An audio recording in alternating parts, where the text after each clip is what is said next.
there are things that we can do that can reduce risk.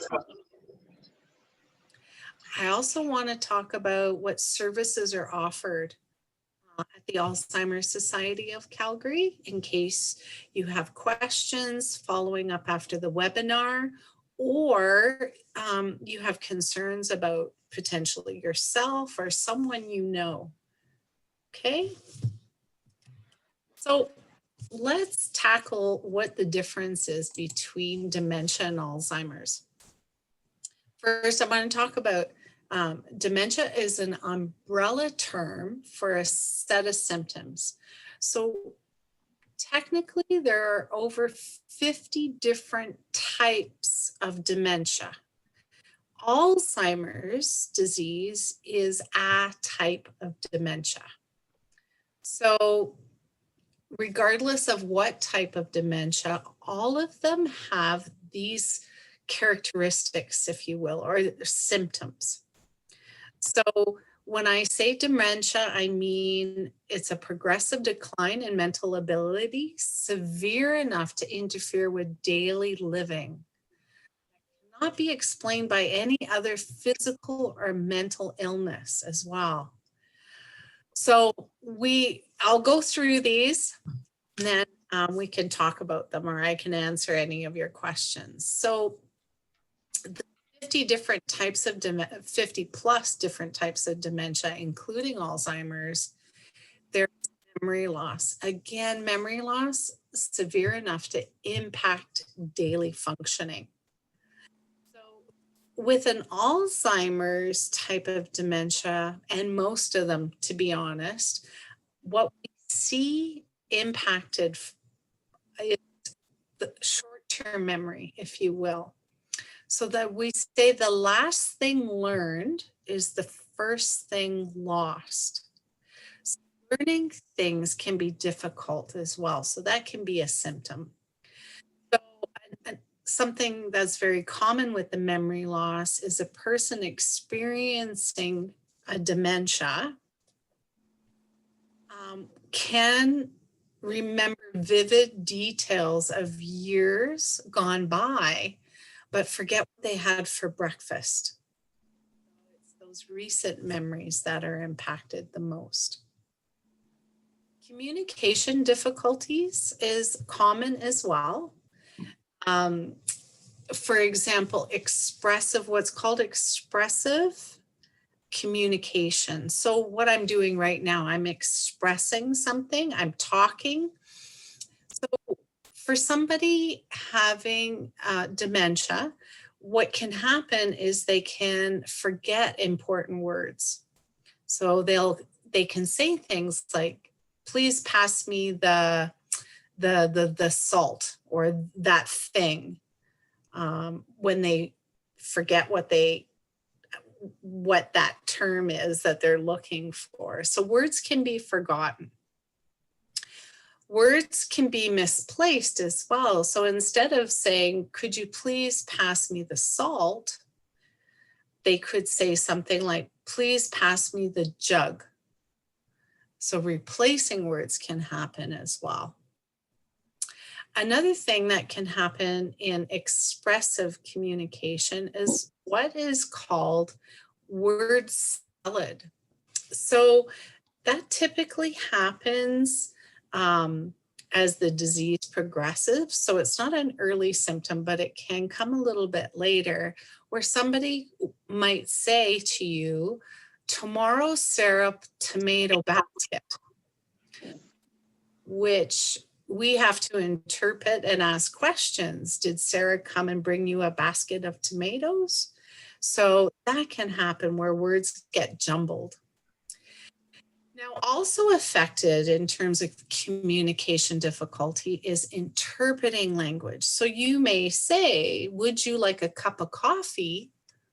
And there's something in that sentence that you just said to me that I don't understand. So sometimes I don't know if you can see my brow is furrowed. I don't understand. So looking for nonverbal communication that says, They potentially didn't understand what I said. Put on your coat and let's take a walk. There's something in that I don't understand. So interpreting language can be affected as well. Impaired judgment and reasoning.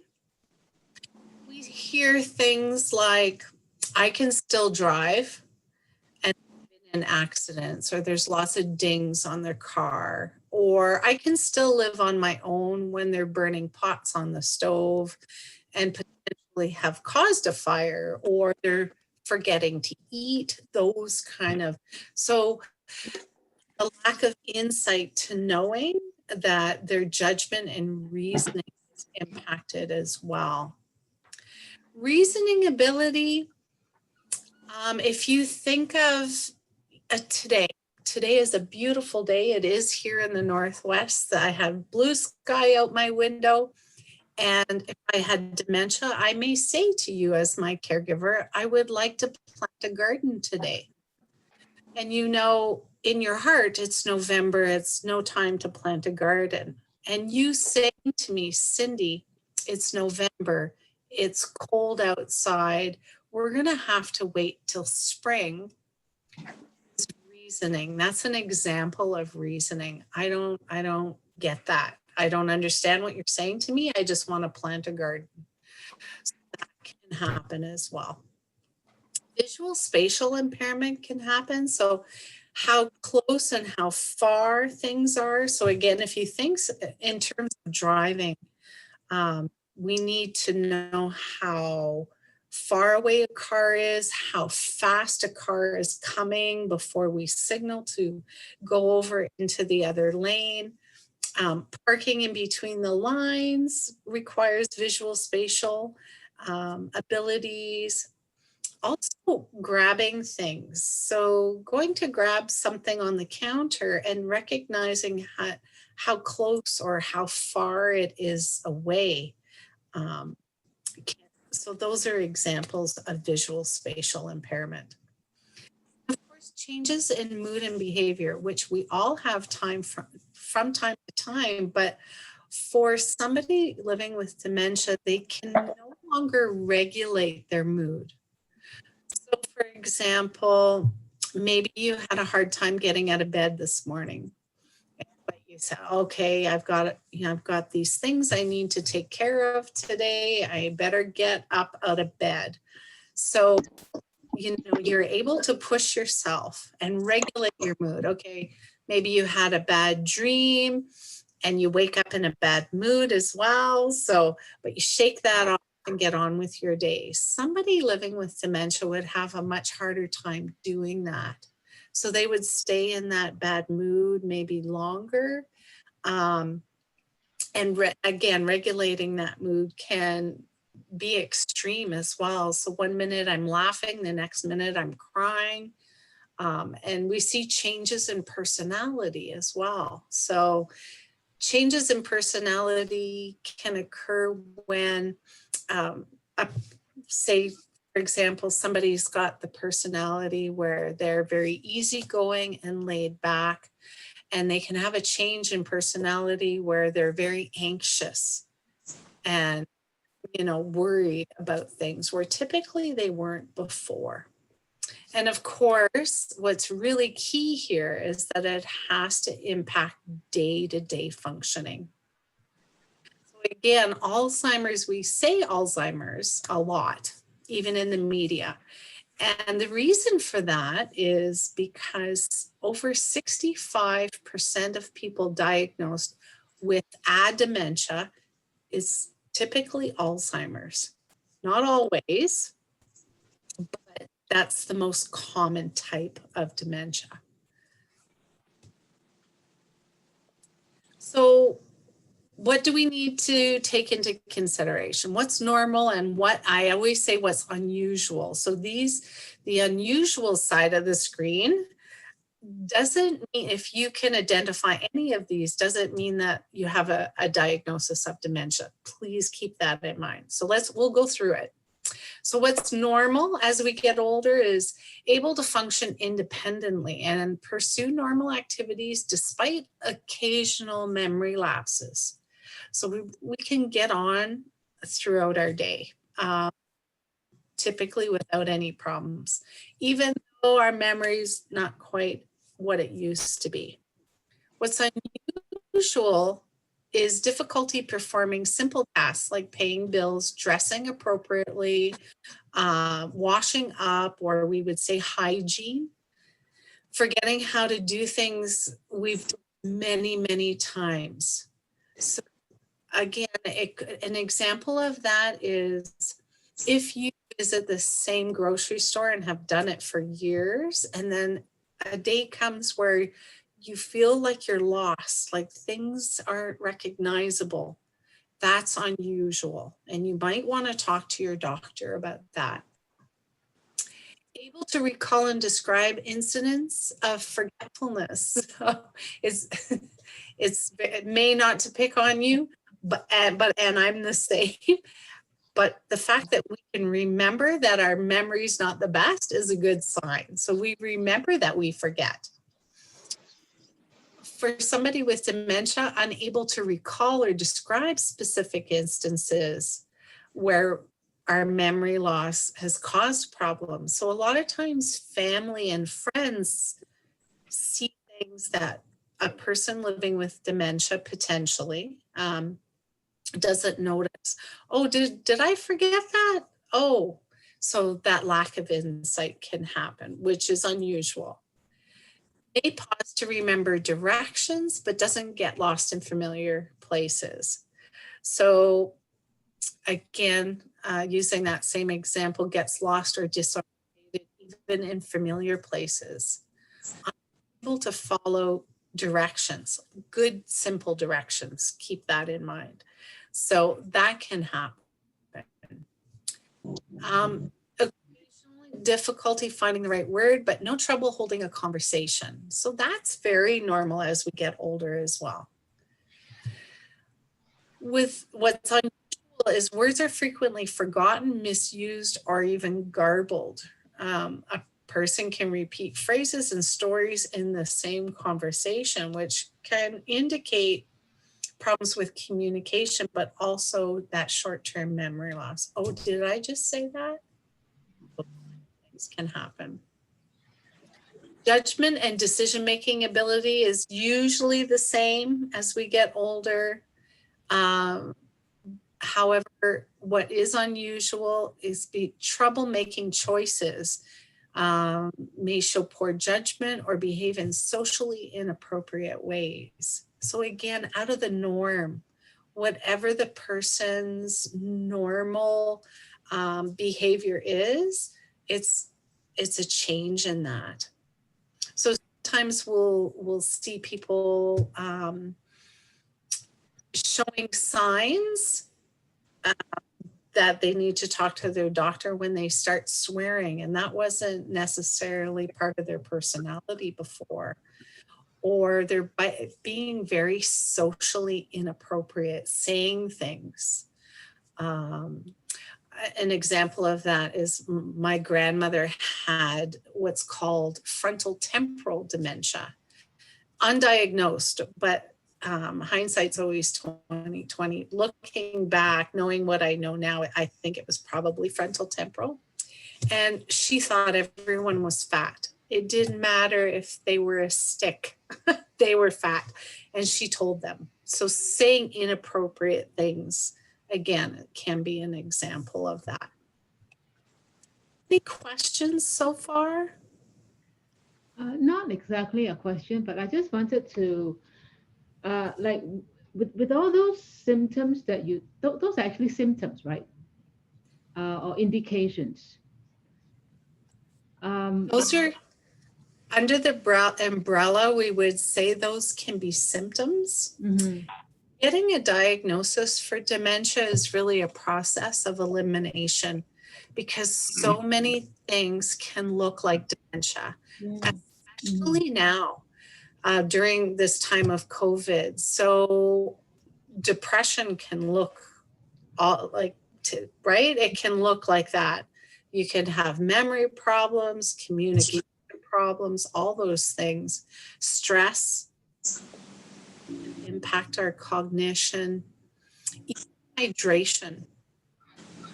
I didn't include these in my slides, but I can mention them. So hydration Mm-hmm. can affect Yeah. cognition, as well as malnutrition. Mm-hmm. That's, especially for seniors living alone, Yeah. that because yourself, it's not as much fun eating alone as it is with others. It's a very social thing. And for seniors living alone, it's just easier to grab a bag of cookies or, something that's maybe less nutritious because it's just easier, and, I'll snack on that. Mm-hmm. Another thing that can impact cognition is thyroid Mm-hmm. as well. B12 deficiency, which is common in the elderly as well. So yeah, there's a lot of other things that can impact cognition and make it look like dementia might be occurring. So if somebody is showing those signs, that's why I say unusual, because we would say if somebody was to call us at the Alzheimer's Society and say, I'm having these symptoms, or my person is having these symptoms, we would urge them to seek medical help and tell the doctor what they're seeing or experiencing and get blood work. That's the first and foremost thing. Mm-hmm.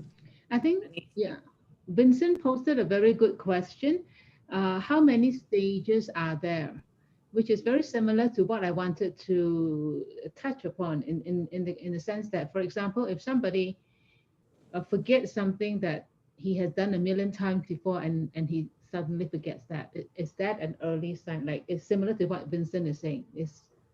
Are there stages, like first this happens and then it progresses to this and that?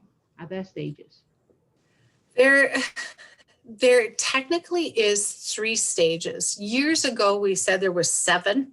Oh, Now we're saying there's early, middle, and late, yes, but it's very fluid. What we know for sure is no 2 people are the same. exactly. So tend to shy away from the stages a little bit, Mm-hmm. only because maybe I'm just getting a diagnosis, but I'm showing some of the symptoms that are occurring at the end of the middle stage. So, oh my goodness, can you imagine how bad you would feel? I'm already there. Mm-hmm. So again, we really reinforce that no 2 people are the same, but yeah, there are those characteristics in early, middle, and late. What for non-reversible types of dementia like Alzheimer's, there's no cure. So we'll see it progressing, definitely. Mm-hmm. And we see with an Alzheimer's type of dementia, we would literally see a decline that slow. It's very slow. For a vascular type of dementia, so somebody who has a stroke, for example, we would see their abilities, and then the stroke would happen, so there would be a decrease in ability. And unless there's another stroke, we might not see another decline. Does that so it's a step Mm-hmm. progression. Alzheimer's is very slow typically. Now, I just want to check, sorry, I just want to check with everybody. Can you hear Cindy well? Lily, can you hear Cindy well? I feel that she's Yes. breaking up in some places. Sometimes it is cutting. And sometimes it's breaking up, right? It's breaking up. Yeah. Yeah. So I was wondering, like, yeah, because what you're saying is so good and so important, Cindy. Do you have headphones? Maybe that might help a little bit. okay, yeah, I can do that. Let's see. I have a question as well, Cindy. Thanks so much. It is a certain age those symptoms start. It is up 50, 60, or early 40s, is that any? Very good question. I will answer your question. So to answer your question, the earliest age I've seen with a diagnosis of dementia is 18, and that was here in Calgary. Wow. Yes. 18, 18. Wow. Yes. That is Now, keeping in mind that set of symptoms, right. this person was a one-time fentanyl user. Oh, okay. So he permanently impacted his brain, that all of those symptoms was occurring for him. And again, it's progressive. So he did enough damage to his brain using fentanyl one time that he was not going to get better. He was going to get worse.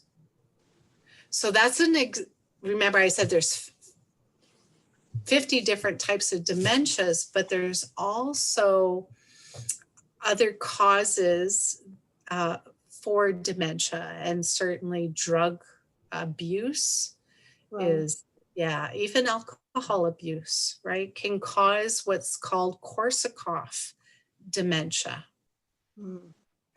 So to answer your question, age is the biggest risk factor for developing dementia.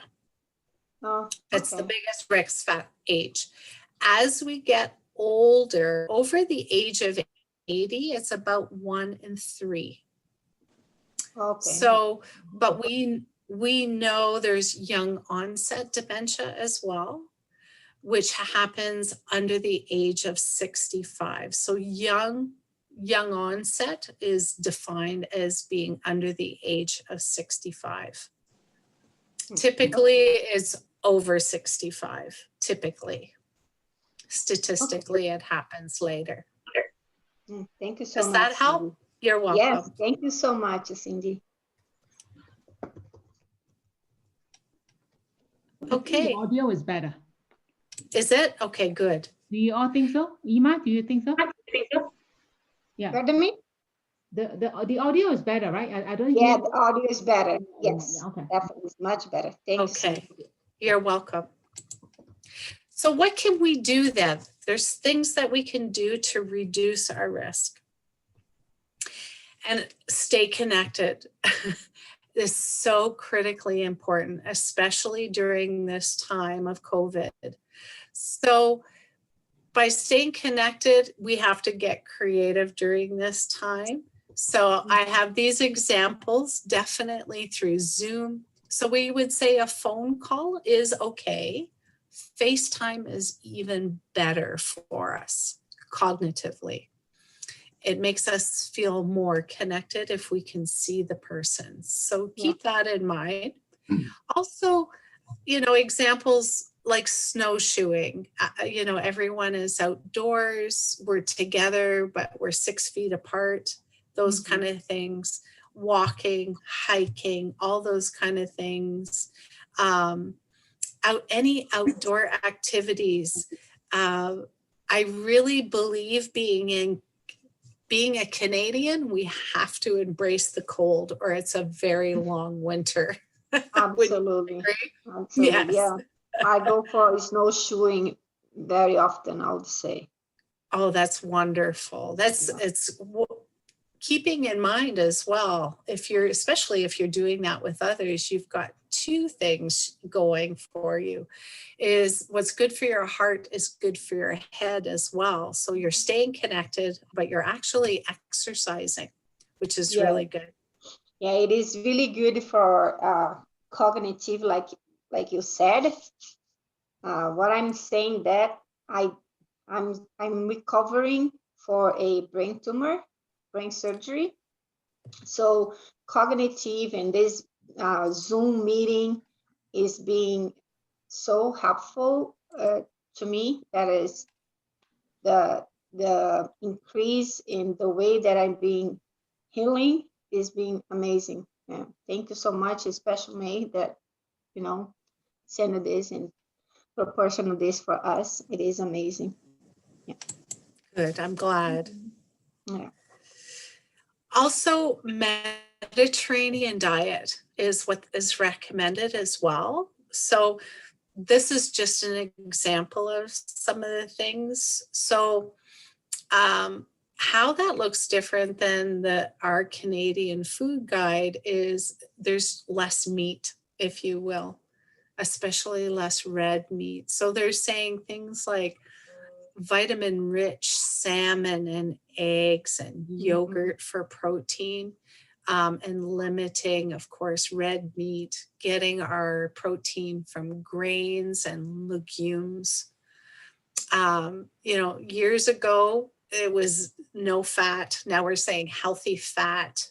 So olive oils, things like that, staying away from saturated fats.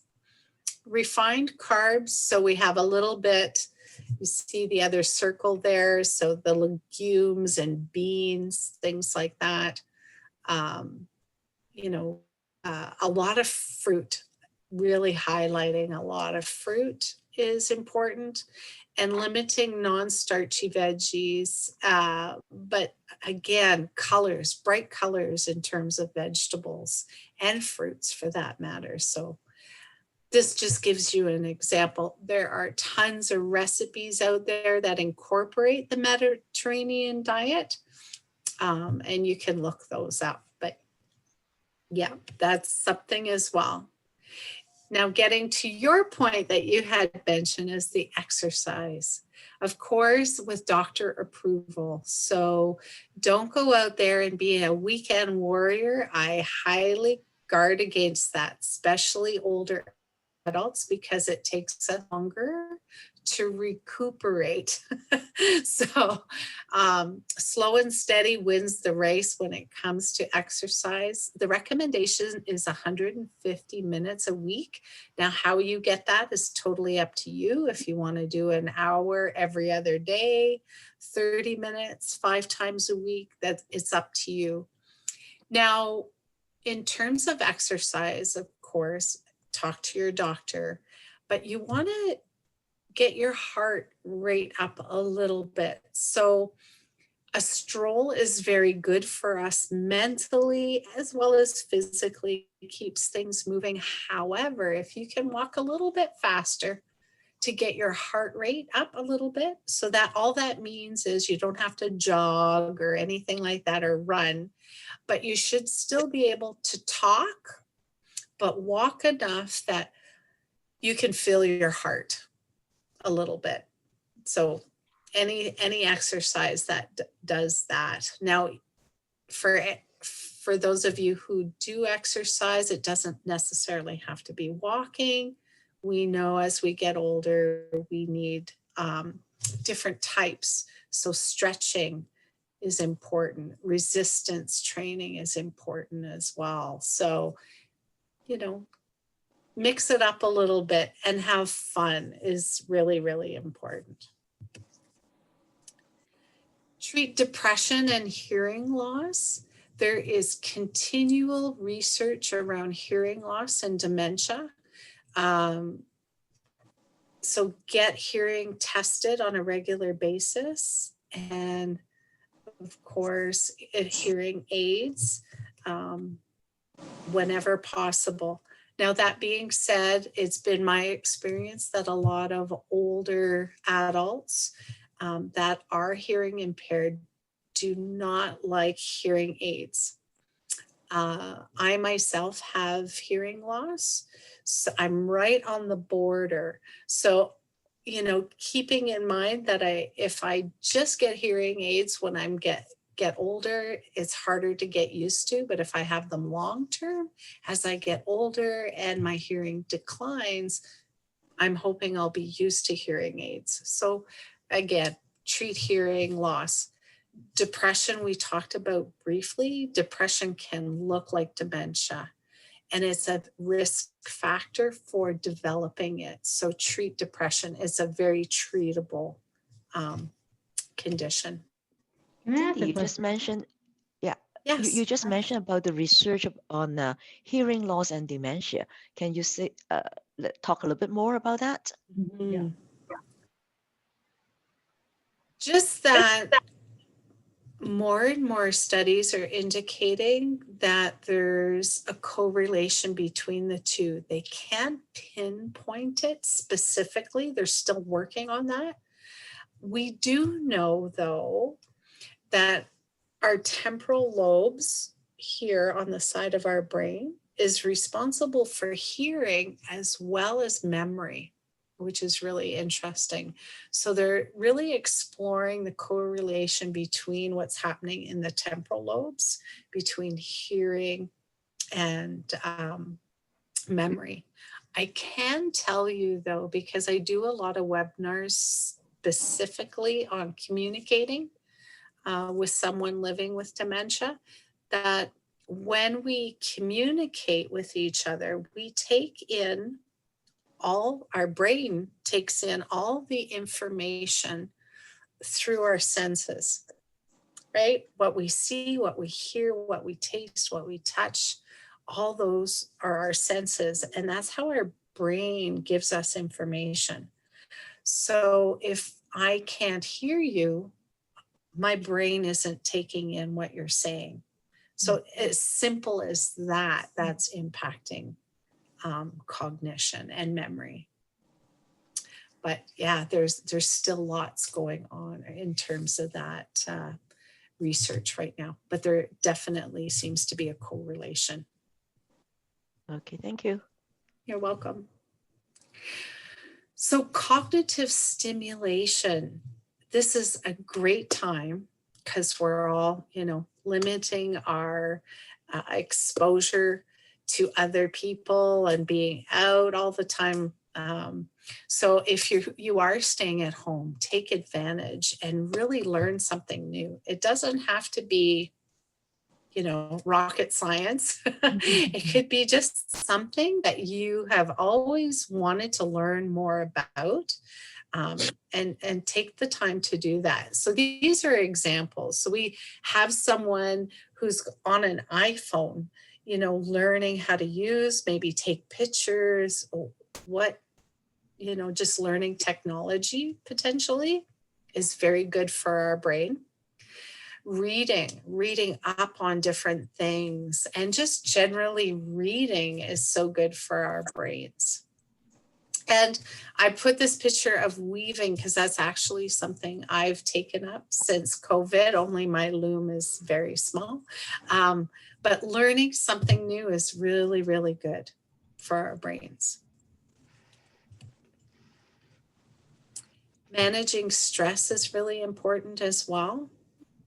So, and thinking positive goes with that. So seeing, the metaphor glass as being half full. So, especially during these times, we need to stay positive. So managing stress, Tai Chi can do that very, very well. Relaxing music, something that you like.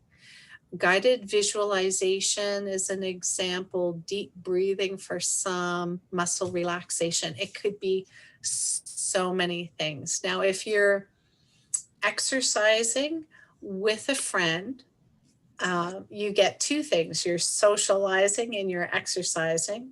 And if you bring a lunch that's a Mediterranean, that's another thing off your list. And you're also managing that stress. Hopefully you're laughing and having a good time with your friend. So that's really important as well. Something I wanted to add to this is limiting your exposure to media right now. It's not on there, but I think that's really important. I do another webinar that's called Building a Foundation for a Good Day. And that's one of the things I talk about is limiting that, watching the news and all those media sources. Pick one that you find very reliable and minimize how much you watch of that, maybe once a day to stay connected with what's happening, and then go on your daily business. Sleep, sleep, sleep. I can't underscore that enough, how important sleep is. Sleep is so, so important. You can do all the other things, but if you're not sleeping, you're not going to get the true benefits of all those things. So there is research now out that says when we sleep, there's chemicals in our brain that actually reduces or the brain actually sheds some of the things that will impact cognition. So on the internet, you can look up sleep hygiene. These are examples. So encouraging daytime activities. So getting out, getting fresh air, get out in the sun, get some vitamin D from the sun is really important because it helps our sleep. Number 2 is avoiding naps or keeping a regular schedule. So even if you had, difficult night, the night before, try and stay up. Do your best to stay up until your regular schedule bedtime, and stick to your schedule as much as possible, even on weekends. Establish age-appropriate bedtime routines. So again, whatever that is for you, if it's a nice warm bath and Epsom salts to relax, reading a book, and then getting into bed, those kind of activities. That goes with engaging in bedtime activities. Create a good sleep environment. So our bedrooms need to be dark, but they also need to be cool, typically. So keeping that in mind. Avoiding big meals. Of course, if we're having problems digesting, that can keep us up. Eliminating screen time or lowering screen brightness around bedtime as well.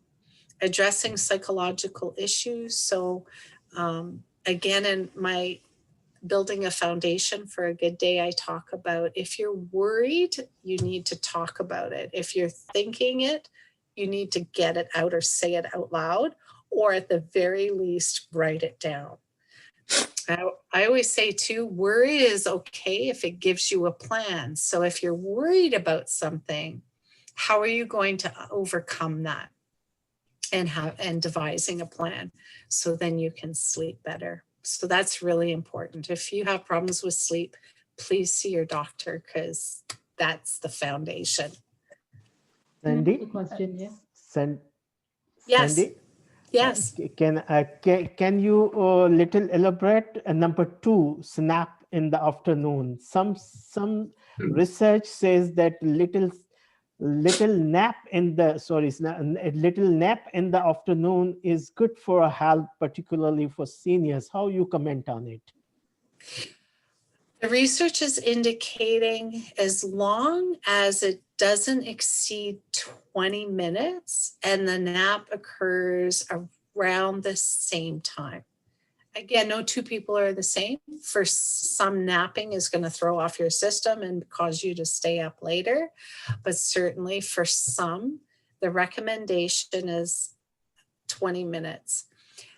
The thing to keep in mind as well is our ability to get into REM sleep. So that's the stage of sleep that stands for rapid eye movement. And that's the type of sleep that really replenishes us. That makes us feel like, we're rested when we wake up.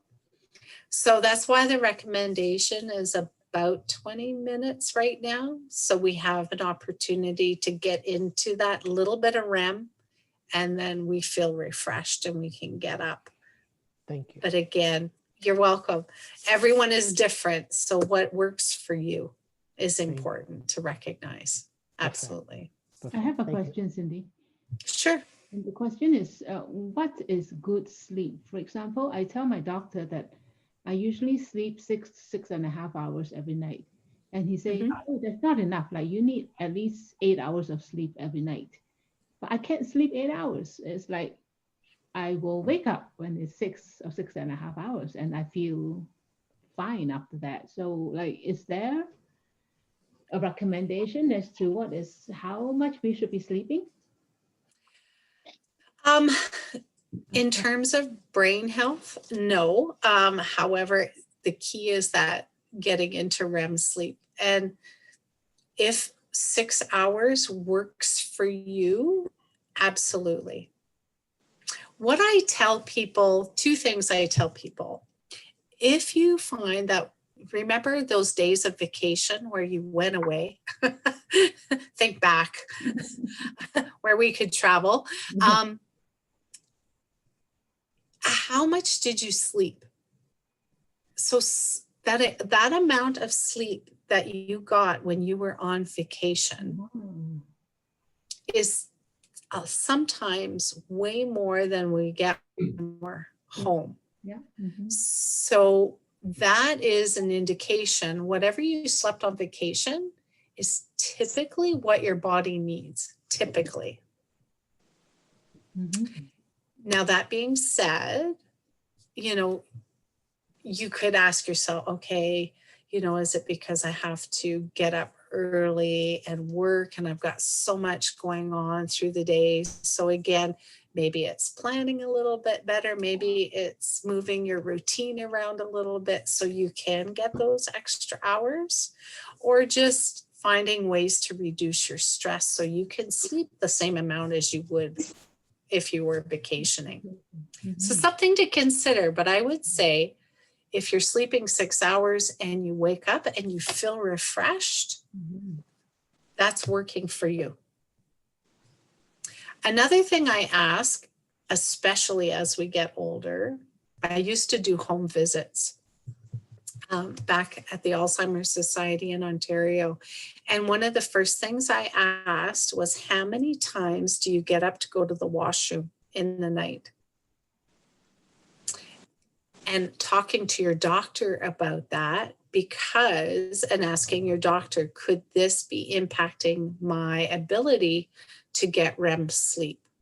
If you're getting up 3, 4, even 2, depending on how many hours you're getting, it can impact your REM sleep. So it's something to talk to your doctor about, and there's all kinds of strategies around that, about not getting up in the middle of the night to go to the washroom. But yeah, that can be a real invader of your REM sleep, if you will. So keeping that in mind as well. Okay. So Cindy, the recommended sleep time is 8 hours. Again, no two people are the same. So for some, they need 9. Yeah. Oh. Yes. So when are you waking up? Are you feeling refreshed? Are you feeling ready to face the day? Or do you wake up tired? If you're waking up tired, that's something you need to address. Are you worried? Are you stressed? Are you getting up to go to the bathroom? Like, what's causing that is important to drill down and figure that out. So Okay. even if I'm all right after wake up after 6 hours and feeling good, it is enough for me, because I Yes. usually take 6 hours and feel fresh. That's perfect. So Yep. it is good. And is that how much you would typically sleep if you were on vacation? Typically? Less than that. Oh, okay. So 6 is good for you. Yeah. So yeah, as long as you're feeling refreshed and you haven't noticed any, slumps in the day, where you just, some people, that being said, some people have a hard time around 2, 3 o'clock in the afternoon. It's usually your body's way of saying you need to get up and move around, or you need to hydrate. Hydration, lack of hydrating can cause fatigue as well. So keeping that in mind, or, a protein snack. But if you're sleeping okay, you feel okay, mentally you're okay, then I say that works for you. Okay. Thank you. Okay. Thank you. Avoid smoking and limit drinking. So again, I said earlier, whatever's good for your heart is good for your brain. So definitely avoid smoking. Even secondhand smoke can impact. So keeping that in mind as well. Manage your numbers. This is something we can take control over. We can talk to our doctors, get tested for our sugars, and make sure we're not living with a silent killer called diabetes or hypertension. Watching our cholesterol and being treated for that if it's too high as well. And watching our weight as we get older is very, very important. Again, heart and head are connected. Our head is very, very vascular. So we want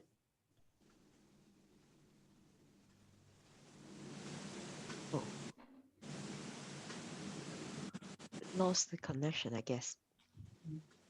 Oh, what happened? clear She lost her supply Oh, internet. of blood flowing to our head. Important. Cindy, we're losing you. Can you hear me? We lost what you Oh, just said. okay. Yeah. Now it's good. Now is good. Yeah. Okay. So we offer one-to-one support through email, phone calls, or video chat at the Alzheimer's Society. We have social workers that meet with families and professionals if you have any questions or concerns. We have extended hours by appointment from 7:30 a.m. to 7:30 p.m. during this time. Continuous online training, which is free on our website. You can sign up and join us. Our social workers help with system navigation, our community resources and referral, and of course, our website updates all the time.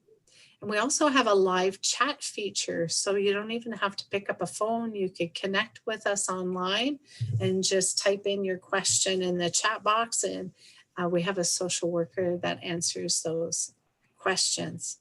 And please feel free to call anytime, 403-290-0110. You don't have to have a diagnosis of dementia to reach out to us at all. If you have questions, concerns at all, please let us know. So just a quick shout out to our educational sponsors, because we're a non-for-profit, Gordie Howe Cares, Alberta Retired Teachers Charitable Foundation, as well as All Seniors Care Living Centers. And any questions you might have? Yeah, I have a question. What is the timeline? You notice something happen, how long you let it go before you go to see a doctor? Very good question. That is a very good Very question. good. If you have, I would say, you know what, remember I said, if worry is okay, as long as it gives you a plan. If it's something that you're thinking about, I say meet with your medical professional right away. Don't worry about it. There are so many reasons for a decline in cognition. This is just one. And so many of them are treatable. So I always say, you know, we tend to think the worst, but sometimes, you know, it's not often, it's not dementia. So that's what I would say. If you're thinking about it, talk to your doctor. Okay. What happened, like, if that person doesn't admit it, but you think that he may get them going to that route? So what do you do? Sorry, if I'm understanding correctly, if you have concerns about someone. Yeah, like it's like, for example, like I noticed that somebody maybe have Alzheimer, but when you talk to her, that person doesn't admit it. No, I'm okay. It doesn't happen to me. So what can you do?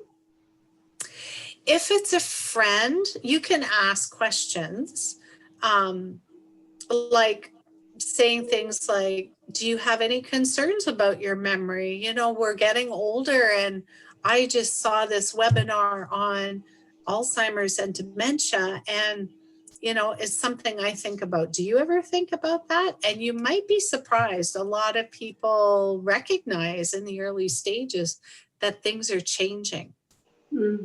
So Okay. that's an option. You can also contact us and we can give you some more strategies Okay. around that.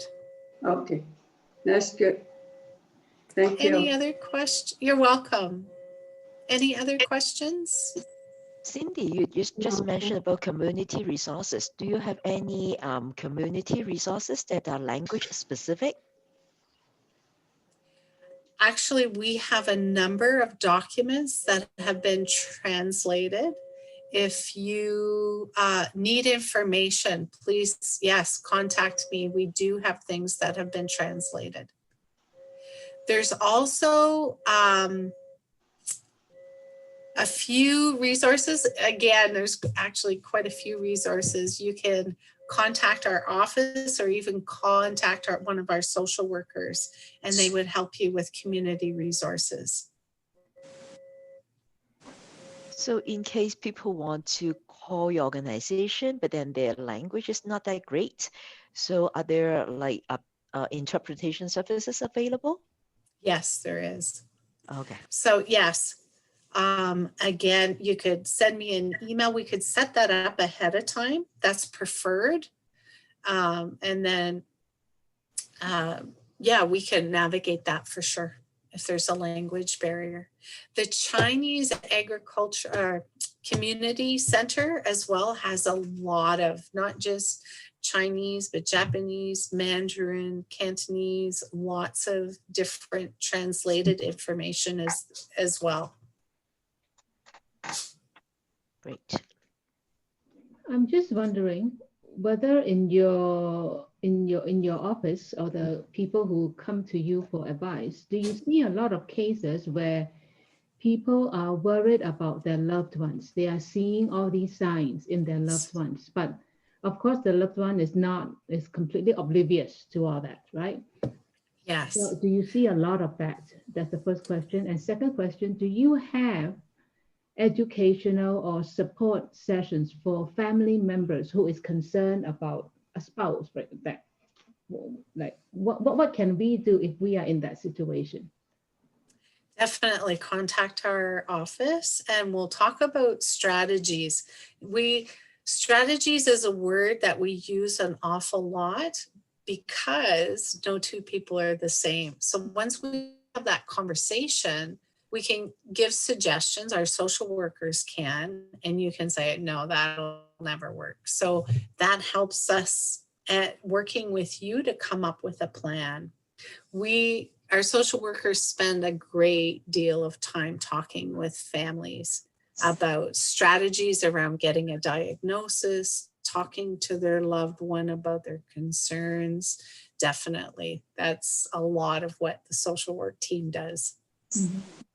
So it is a common occurrence then that the person who's suffering from dementia, like maybe in denial or just is not aware that this is happening to them. So it is a common. A lot of times I would have to say people are aware, but they're worried. So it's, there's a lot of stigma around dementia. You know, the one thing globally that we value as a human species is our cognition. So anything that impacts our brain or how we view ourselves, there's a lot of stigma around that. So a lot of times I'll hear from people saying, yeah, I recognize that there was things changing for me a long time ago, but I was too afraid. Or I was hoping no one else would notice, or I was thinking maybe it was something else. So it's just having those open conversations. And the first thing I tell somebody when they call is that it is a process of elimination. Just because you're experiencing these symptoms does not mean it's dementia. It could be a lot of different things that we need to look at first. A lot of things that you're experiencing could potentially be treated. So it's, you know, don't worry until you have something to worry about, I guess, is the motto, right? I have a question. Mm-hmm. Did you think the diet would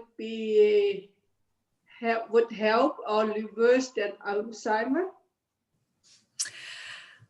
It won't reverse. There's nothing out there, despite there's so many things out there claiming to reverse dementia, which are false. There's lots out there that's false. However, there's no cure, but you can reduce your risk. Am I surprised diet is on the list? Not at all, because what's good for your heart is good for your brain. And we know if we can eat healthy, you know, we can lower our cholesterol, and even our body has an increased ability to fight stressful reactions, right? So I'm not surprised about the diet and the impact. And it, again, the more of those factors that you work on and incorporate, the higher percentage of you reducing your risk. One or two things aren't going to have a lot of impact, but the more you incorporate, the higher the impact at reducing your risk. Does that make sense? Yeah, okay. Yeah, thank you. You're welcome. Cindy, I have one question. Thanks for your presentation. I was just wondering if a patient, like, they approach you and you diagnose that they have dementia. After that, what strategies do you guys follow? Like, what is the second step after diagnosis? What you do with that patient? Well, that's a very good question. We do not diagnose at the Alzheimer's Society. A doctor has to do that, just so you're aware. What's very important next steps is getting paperwork done, goals of care, a will, power of attorney is very important, and personal directive is very, very important. Oh, that's good idea. Actually, all those things need to be done well before a diagnosis. We need to get those things, all of us. Yes. So that definitely, and then, you know, really concentrating on how do you live well with dementia. We know people can live very, very well with dementia, you know, so how do we support them so they can live as independently as possible? That's the key. How do we keep them safe while maintaining their independence? So all those conversations are important. Okay, so if the my second question is that if the person is approaching you through the call, you said that anybody can call you if they find a symptom. So yes. For the diagnosis, you refer them to their doctor? Yes. The very first thing I would suggest is going to see their health practitioner and getting blood work done to eliminate all those things I talked about earlier. Yeah. And talking to their doctor about what they're experiencing, especially now. So I'll give you an example of how impactful stress and depression can be on cognition. When there was a downturn in the economy, remember when the bottom fell out of the oil barrel, metaphorically, when the price of oil went down and there was a lot of layoffs, I can't tell you I can't tell you how many people who worked in oil gas thought they had dementia because of the stress that they were under. Because that impacts all those things, right? We don't think properly when we're stressed or we have depression. Our memory is impacted. We get cognitively foggy and experience all those symptoms. So all that has to be looked at first. And again, now with COVID, there's a lot of research around, people who didn't typically experience depression might be experiencing a low-grade depression now due to COVID. So that's going to impact our cognition as well, right? So all that has to be taken into consideration, but definitely talking to your health practitioner first, which can be challenging. Believe it or not, there's doctors out there, even in Calgary, who don't believe dementia is a real thing. So we're there for every step of the way, how to ask for a referral to a specialist to figure out what's happening cognitively is important as well. Thanks for your reply. Sandy? Yes. I want to know, you referred that when anybody approach you, you get will signed and power of attorney. Yes. What is this? Because I'm a new in this society. Will and power of attorney for what? Yes. Personal directive allows you to ask a person to become your agent. So what that means is that if you cannot speak for yourself, for whatever, something medically happens, heaven forbid, but you can no longer speak for yourself, that they can execute what your wishes are. Oh. So that's really important. Personal directive is for your health. Okay. Your enduring power of attorney is what it's called, is for your finances. So if you could no longer speak for yourself, who would you want to look after your finances and what's important to you? So listing what your financial assets are and all those things, and saying what you want to happen to them is really, really important. So somebody helps you manage your financial affairs. So I'll use myself for example. Say, I go for a walk at lunch. Heaven forbid I get hit by a car. Just as an example, I have an enduring power of attorney that allows my husband, he's my agent, to act on my behalf in terms of my finances.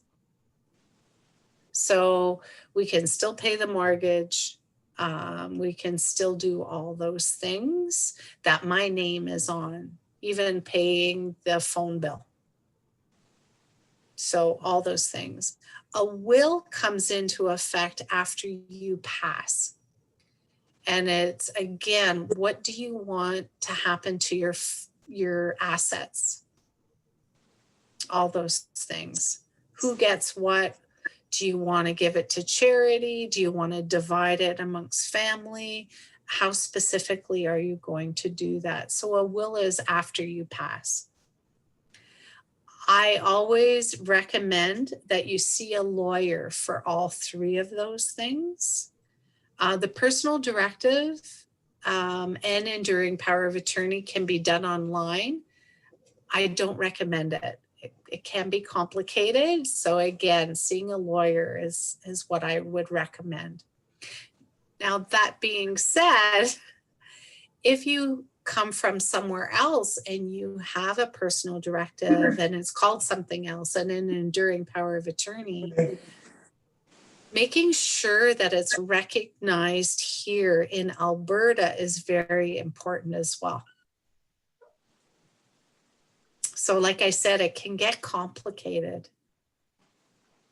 So that's my rule of thumb. Sorry, still I am not clear. This is the general rule that if I want I want that I am in an age bracket, so I should decide about my assets. So I have a personal directives, I have a power of attorney, I have a will. This is a general thumb rule for me. But if anybody approaches you for treatment or for diagnosis of dementia or this disease, then the first step you discuss that you are going for a personal directives and this, because no other medical doctor is asking for, if I am go for a heart surgery, he will not ask me to give a personal directives or a will or I'm confused. Sorry, I'm right. confused. No, that's okay. So as long as you can speak for yourself, you're okay. Yeah. But once you have a diagnosis of dementia,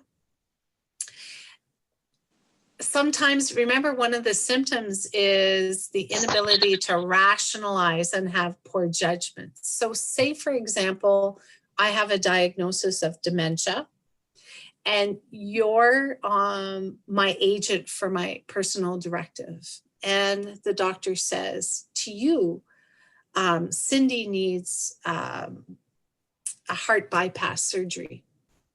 He's going to come to you to ask that as well as to me, but maybe I say, no, I don't want it done. And you say, Cindy, you've got years to live. And I say, no, because I'm not acting in my best interest. Then the doctor is going to ask you, is this what she would have wanted as you being my agent? Does that make sense? It's a little complicated, isn't it? But because... Oh, sorry. Yes, Ima. Go ahead. I would like to add something to Fateh, because I've been through exactly the situation that you just give the example to us. So Fateh, in my case, as I mentioned before, I had a brain surgery, okay?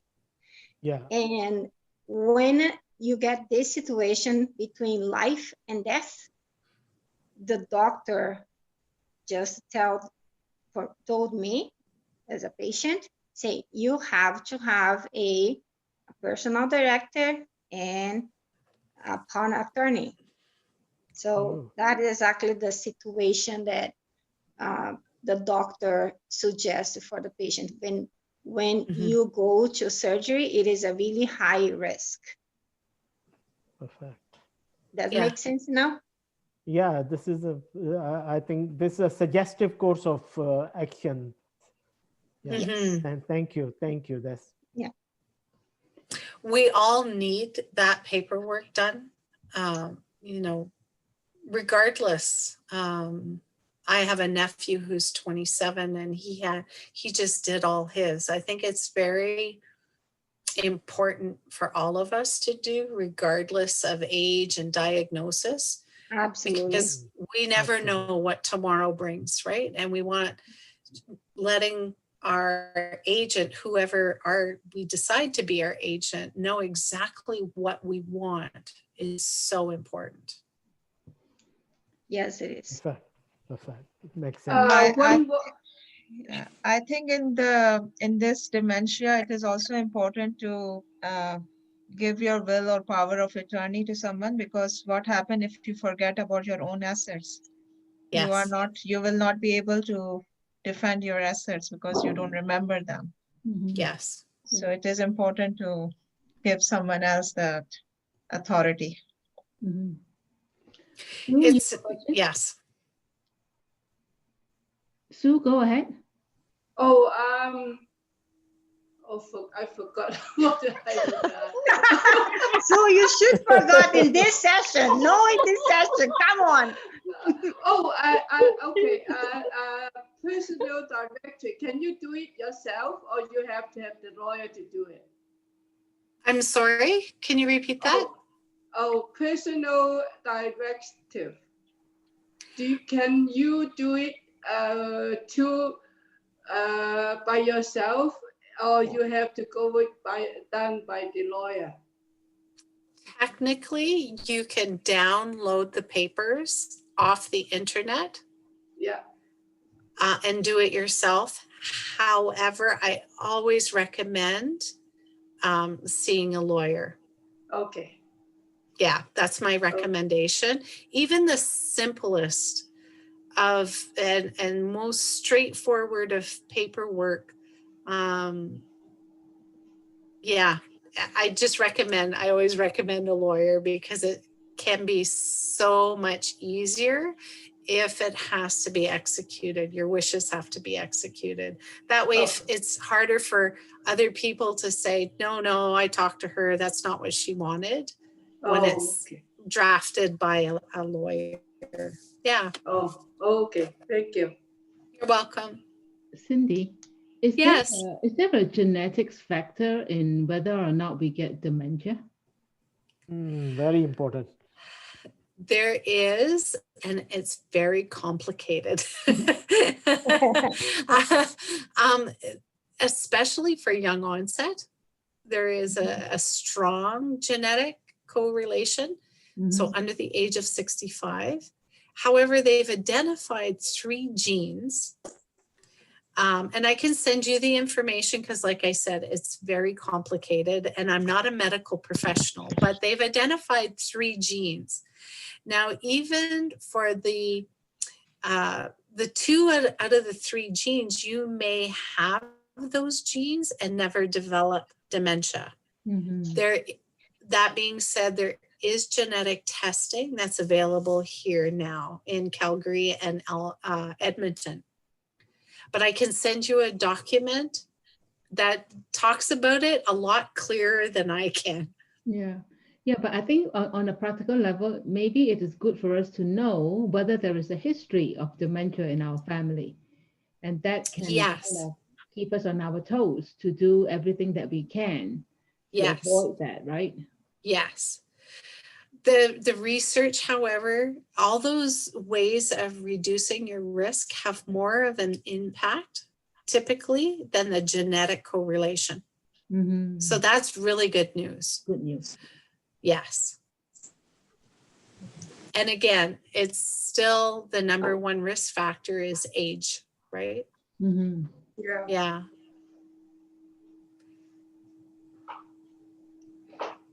Well, I want to thank everyone for joining me today. If you have any questions going forward, May has my contact information. May, feel free to share my email. If anyone has any questions, you can call our phone line as well at that 403-290-0110 and be happy to answer any questions the best we can at any time. Thank you, Cindy. Thank you so much. You're very welcome. Thank you, Cindy. Have a wonderful day, everyone. Get out and enjoy that sun. Yeah, thank everyone. you.